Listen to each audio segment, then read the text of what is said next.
Cyber cell ने एक बहुत ही बड़े रैकेट का भांडाफोड़ किया है और एक ऐसा रैकेट पकड़ा है जो कि इंटरनेशनल ब्रांड्स वो वाले जो कि बच्चों के खाने की सामग्री होती थी अमेरिका और बाहर के देशों से ख़रीदता था, जो एक्सपायर होने वाले होते थे और उनका प्रिंट चेंज करके भारत में बेचता था।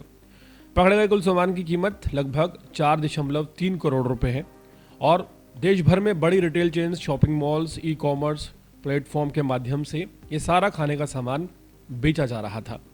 सबसे ज़्यादा हैरान करने वाली बात यह है कि इस सामान में सबसे ज़्यादा बेबी फूड शामिल हैं जो कि ख़तरनाक थे बच्चों के लिए।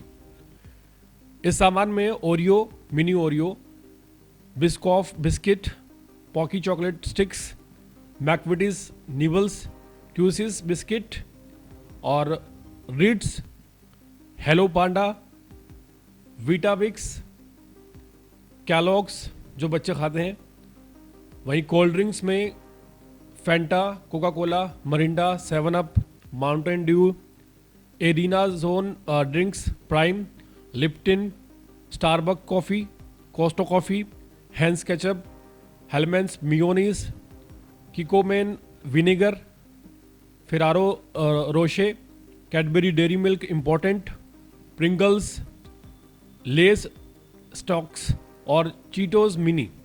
ये जितने भी आपने बड़े बड़े ब्रांडेड नाम सुने जो आप तस्वीरों में देख भी पा रहे हैं, सब कुछ या तो नकली था या फिर एक्सपायर्ड था। रोंगटे खड़े करने वाली तस्वीरें हैं जो सामने आई हैं, सवाल खड़ा करती हैं कि हमारे आसपास ऐसा क्या है जो असली है और एक्सपायर नहीं हुआ है।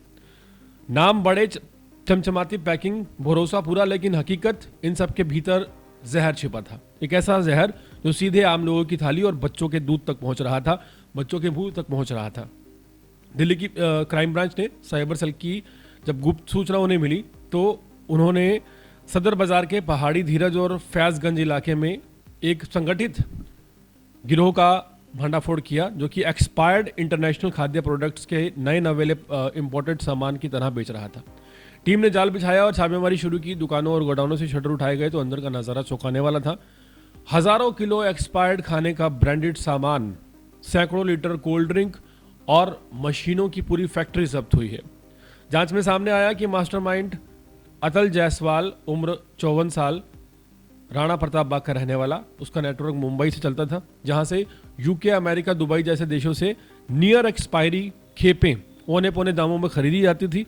भारत पहुंचते पहुंचते यह सामान या तो एक्सपायर हो चुका था या फिर खाने लायक नहीं रहता था। कानून ये कहता है कि ऐसे सामान को नष्ट कर देना चाहिए, लेकिन इन लोगों का लालच ये कहता है कि ऐसे सामान को बेचना चाहिए। फिर गोडाउन के भीतर चल रही थी रीमैन्युफैक्चरिंग। हाथ में इंजेक्ट प्रिंटर, सामने पैकेट, पुरानी एक्सपायरी मिटाई जाती थी, नई तारीख छपती थी, फर्जी बारकोड, नए बैच नंबर, चमकदार रैपर और कुछ ही मिनटों में एक्सपायर्ड सामान बिल्कुल नया फ्रेश इंपॉर्टेंट प्रोडक्ट बन जाता था। फिर यह माल बड़े रिटेल स्टोर्स, मॉल और ई कॉमर्स प्लेटफॉर्म तक पहुंचाया जाता था। सबसे डरावनी बात यह है कि बरामदगी में बेबी फूड और रोजमर्रा की खान पीन की जो चीजें हैं काफी ज्यादा मिली हैं। यानी कि यह खेल सिर्फ मुनाफे का नहीं, लोगों की सेहत से सीधे खिलवाड़ का था। दिल्ली सरकार के फूड सेफ्टी अधिकारियों को मौके पर बुलाया गया, सैंपल लिए गए और पूरा स्टॉक हाल फिलहाल सील कर दिया गया है। इस कार्रवाई में अतल जायसवाल समेत 7 आरोपी गिरफ्तार हुए हैं। कोई झारखंड से रहने वाला है, कोई बिहार का है, कोई उत्तर प्रदेश का है।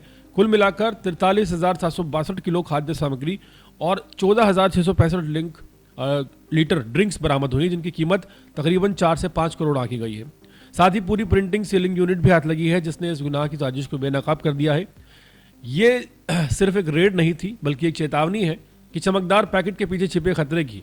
क्राइम ब्रांच ने साफ कर दिया है कि जन स्वास्थ्य से खिलवाड़ करने वालों के लिए कानून की पकड़ अब और ज़्यादा टाइट होगी, क्योंकि जब मुनाफा इंसानियत से ऊपर हो जाए तो अपराध सिर्फ कानून के खिलाफ नहीं होता, वो जिंदगी के खिलाफ भी हो जाता है।